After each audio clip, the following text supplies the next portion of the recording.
In the name of the Father, and of the Son, and of the Holy Spirit, Amen. We are celebrating our Novena Masses, which we used to call Simbang Gabi at evening time, and at dawn, we used to call it Misa de Gallo. But the third Sunday of Advent is a very special day in a sense that we light the third candle that symbolizes the candle of the shepherds. And it is also the candle of joy. Let us clap our hands, expressing that we are rejoicing in the Lord. Magalak, matuwa at magalak ang bawat isa. Our celebration is an opportunity, a special event that will deepen and explain more profoundly to the faithful. Our honest attempt to catechesis, to be in the service of evangelization, the meaning of the Lord's coming in the flesh, and its vital implication for us. Dumarating ang Diyos minsan pa sa ating buhay at pagkakabuhay. Are we ready to welcome Him? Halfway of our celebration. Nasa kalagitnaan na po tayo.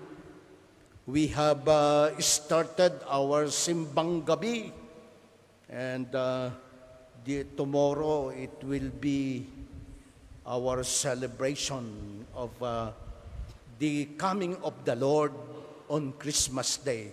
We used to have the remote as well as immediate preparation for the coming of the Lord. May pangmatagalan.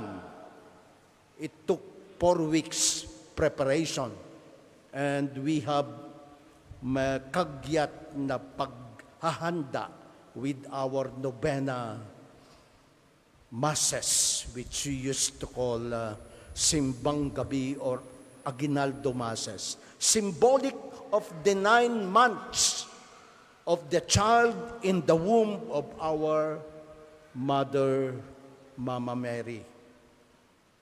So as we affirm those truths, it is also affirming the truth of who we are. Tayo na mga anak ng Diyos, we are duty-bound to prepare ourselves,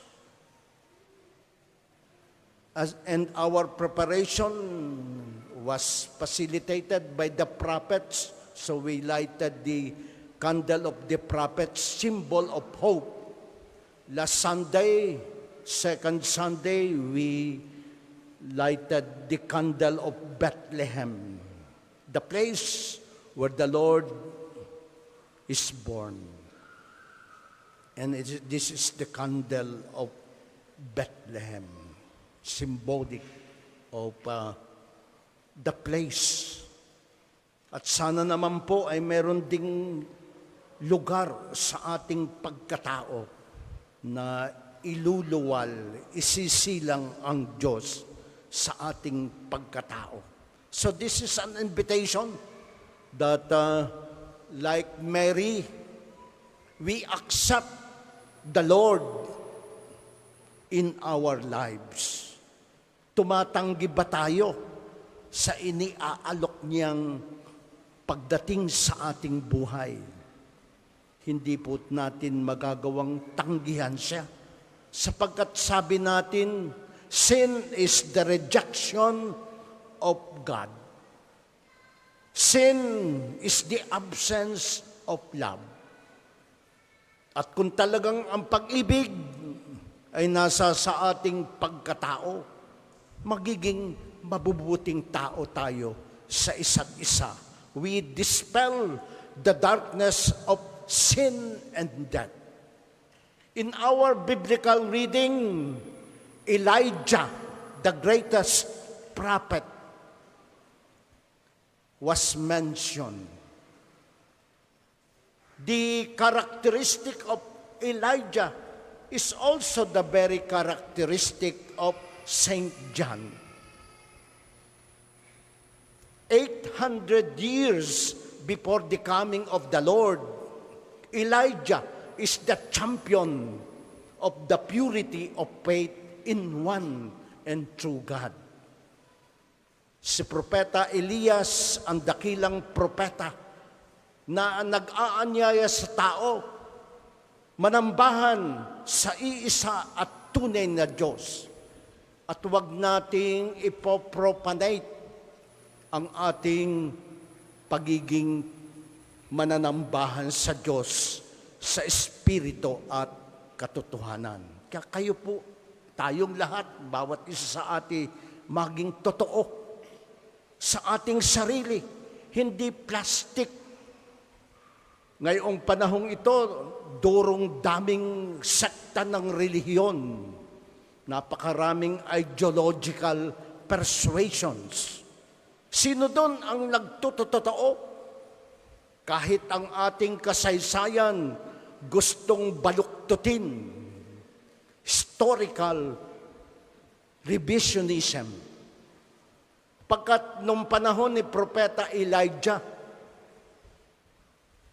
ang First Lady ni Haring Akas nilason ang isipan, puso at kamalayan ng mga tao upang sambahin ang Diyos-Diyosan na si Baal. Elijah defended the purity of faith on Mount Carmel versus the false prophets. Sana naman po kayo ay ang mga usap at pananalita totoo at hindi kasinungalingan. Ito po ay prophetic voices na kita yung nagdidilang anghel at hindi nagdidilang demonyo. Hinahamon po tayo in consonance with the synodal church journeying together, aiming at appreciative of the total mystery of our Lord Jesus Christ. Salvific event to the liturgy of Advent. Be sensitive and aware to the Christian calling to be true to our baptismal integrity and mission. Pagkat ikaw ay anak ng liwanag, hindi ka dapat namumuhay sa dilim at lagim ng kasalanan at kamatayan. Hindi ka promoter of death. The encumbrances of sin and death ay dapat po wala sa ating pagkatao. At ang tanging natatagpuan sa ating pagkatao ay ang presensya ng mapanligtas na pag-ibig ng Diyos.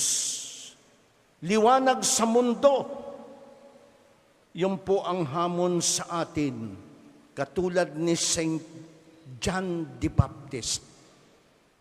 Ang kanyang pagpapahayag, pagbabago, metanoia, conversion.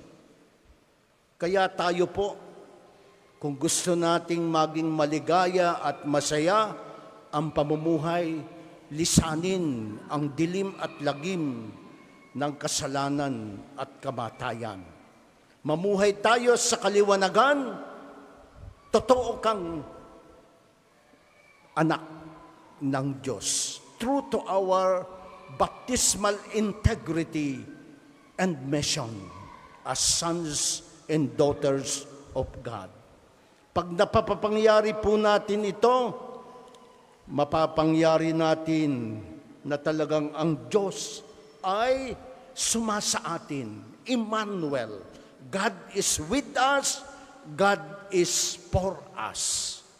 And we live in a life of happiness sapagkat nagtatagumpay ang biyaya at pagbabiyaya ng Diyos sa ating pagkatao. This is the mission of every family. If you are truly living a Christian life, isa sa buhay mo at palaging nasa sa kalooban mo ang isipan, ang niluloob at ang ginagawa ng Diyos sa atin. In the name of the Father, and of the Son, and of the Holy Spirit. Amen.